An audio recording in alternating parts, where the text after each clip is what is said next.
What's up, Reaction Gang? Welcome back to the channel. You'll be back with some more Thomas Sowell, right? This is the hidden truth behind the end of slavery part 2. And I feel you guys probably already know I reacted to part 1. Between the first 2 minutes of the video, you're going to see a link popping up on the screen. Feel free to click it and go check that video out. The British stamped out slavery, not only throughout the British Empire, which included 1/4 of the world, whether measured in land or people, but also by its pressures and its actions against other nations. For example, the British Navy entered Brazilian waters in 1849 and destroyed Brazilian ships that had been used in the slave trade. The British government pressured the Ottoman Empire into banning the African slave trade and, later, threatened to start boarding Ottoman ships in the Mediterranean if that empire did not do a better job of policing the ban. Still later, Americans stamped out slavery in the Philippines. The Dutch stamped it out in Indonesia, the Russians in Central Asia, the French in their West African and Caribbean colonies. Germans in their East Africa colonies often hanged slave traders on the spot when they caught them in the act. Wow, so they actually did that to the slave traders themselves? Wow. That goes to show you, man, that the heart and dedication for them to try to actually stop this from continuing is mind-blowing, but it's also sad at the same time. Like, you know what I'm saying? Like, somebody from another country is trying to stop a continent itself from selling its own people. Man, damn.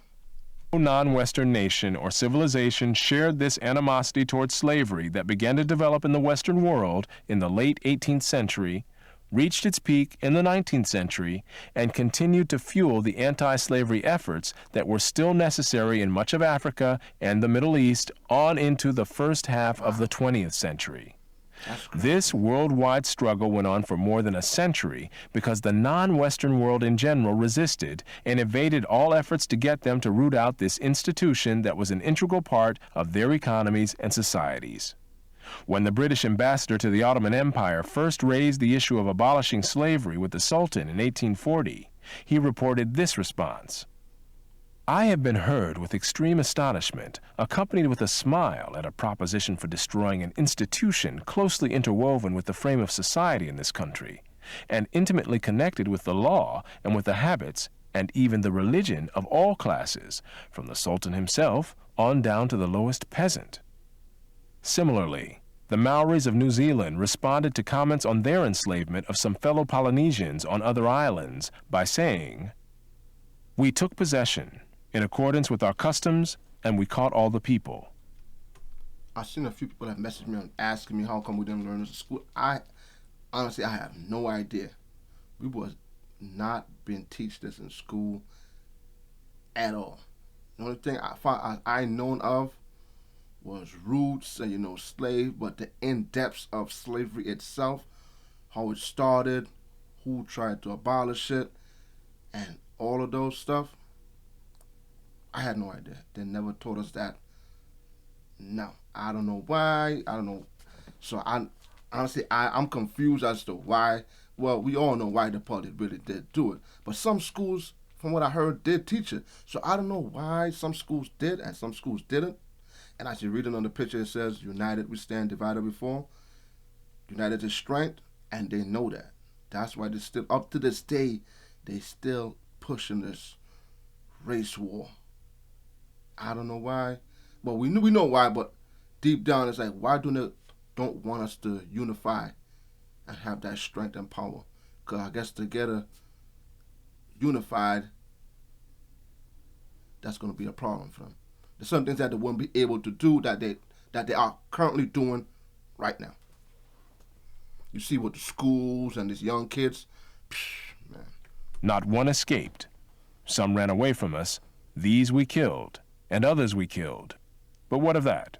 It was in accordance with our custom. When British Foreign Secretary Palmerston sought in 1841, through his representative counsel, Atkins Hamerton, to get the ruler of Zanzibar to end the flourishing slave trade there, this was the response. When Palmerston continued to press for an end to the slave trade, Said pleaded that if he acceded to British demands, his subjects would withdraw their loyalty from him. and support another claimant to the throne? And was he not looked up to by all Arabs generally as the person who should protect and guarantee for them their dearest interests, the right to carry on the slave trade? He reminded Hamilton that Arabs were not like the English and other European people who were always reading and writing and were unable to understand the anti-slavery viewpoint. The British obsession with it was quite inexplicable to them. In short, what was so patently wrong about slavery, in the eyes of Western civilization of the past 2 centuries, was almost incomprehensible to many non-Westerners. Eventually, some westernized elites or intellectuals in non-Western societies also became embarrassed about slavery. But these societies developed no such fervent anti-slavery movements as those which propelled successive European and European offshoot societies to ban this practice for themselves and to stamp it out, among others. Wow. In the Western world, hostility to slavery was by no means confined to elites. When a British ship stopped at Zanzibar in the 19th century, it was considered dangerous to let British sailors go ashore, for fear that they would riot if they saw the slave market there. In the years leading up to the abolition of slavery in Brazil, soldiers and their officers no longer believed in the legitimacy of slavery, and so dragged their feet when assigned the task of recapturing runaway slaves. Soldiers continued to be sent. Wait, so you said also the one in a hurry to try to recapture runaway slaves. So pretty much they were against the system in a kind of way, where they know it's wrong what they're doing, but at the same time saying that they had no choice. So it's almost like turning a blind eye, like, you know what I'm saying? To places where slaves were on the loose, but were not afraid to express their unwillingness to capture fugitives. The commander of an army unit sent to a community in Sao Paulo early in 1888 agreed to maintain order, but openly declined to capture slaves. In places runaways were loitering on the roads, refusing to work. Army units sent to control them did nothing. Not all Brazilian soldiers refused orders to control or recaptured escaped slaves, but there was enough opposition to this role that a formal request was made to the civil authorities by the military to relieve them of this distasteful duty.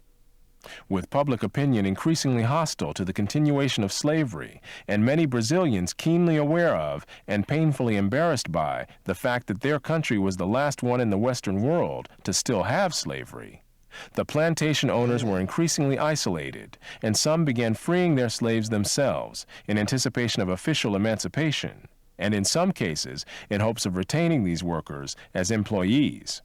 Thus, when the official date of emancipation arrived in Brazil, most slaves were already free, either having been freed by plantation owners or having simply left the plantations on their own, secure in the knowledge that the surrounding population was not likely to cooperate in their recapture and return.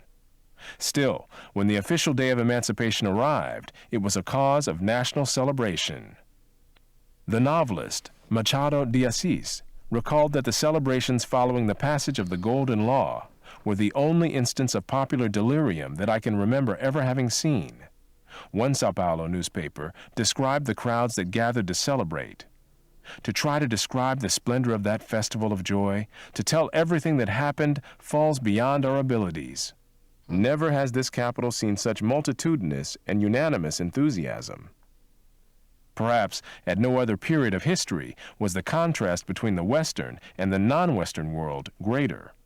Here was the scene when the Ottoman Empire announced the end of the slave trade. In 1855, when the Sultan's firman was read out in Mecca and Jeddah, it caused a revolution. Turkish officials, including the Qadi who read the firman, were murdered, the garrison shut, and Mecca was in a state of revolt until the Porte repealed the obnoxious order. And when the Governor-General of the Hejaz issued orders on 25th February 1860 forbidding the slave trade in all Turkish ports in the Red Sea, there was great excitement and fear. Yo, it is so, you could tell, so it's so inhumane just to see them in a chains like that. And I'm not sure if they got chains on their legs. I don't think so, but around the necks. Come on, man. Of the recurrence of the 1855 violence. There was no Ottoman cruiser in the Red Sea capable of giving effect to this order, and Turkish officials were too frightened to enforce it. Although the slave trade was formally abolished in the Ottoman Empire, under pressure from the British government, slavery itself continued. As of 1891, the imperial palace purchased 11 slave girls for its harem, as others in the Ottoman Empire purchased women as concubines, typically white women from a region near the Caucasus and the Black Sea, known as Circassia, even though every nation in the Western world had by then outlawed slavery. Not only the Turks accepted such slavery, so did the Circassians. Mothers often groomed their daughters for this role and sold them into what was considered to be a desirable situation, at least by comparison with what was available in Circassia. British Foreign Secretary Palmerston said, "The only complaint we have ever heard from the Circassians has been against our attempts to stop the traffic."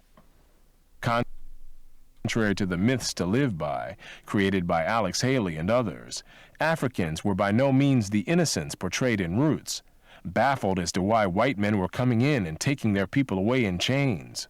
On the contrary, the region of West Africa from which Kunta Kinte supposedly came was one of the great slave trading regions of the continent, before, during, and after the white man arrived.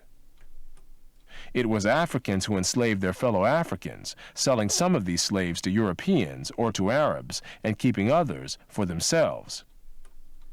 Even at the peak of the Atlantic slave trade, Africans retained more slaves for themselves than they sent to the Western Hemisphere. Wow. Man, I ain't gonna lie. Hearing all this stuff, man, there's a lot to take in. Knowing that all this stuff, that actually factual history itself, that they literally hiding. Why hide it? Like, you know what I'm saying? But like I said, it's very heartbreaking when you look at it and you see them in chains, because you know it's inhumane. Not even on the arms, on the legs, but like on the neck. Like, wow, I don't know. Can you guys think about this in the comments, man? I will be reading the comments. And like I said, it always sounds so sad knowing that strangers from other countries were trying to stop people from Africa from selling their own people. I think that part is more heartbreaking and more sad than anything. That they were actually fought. They had to patrol the seas just to try to stop them. Just to make sure there's no slaves on the ship. That's insane, man. That's wow. But give me guys think about this comment. I will be reading in the comments. And until then, I'll catch you guys next video, man. Peace out. Have a blessed day.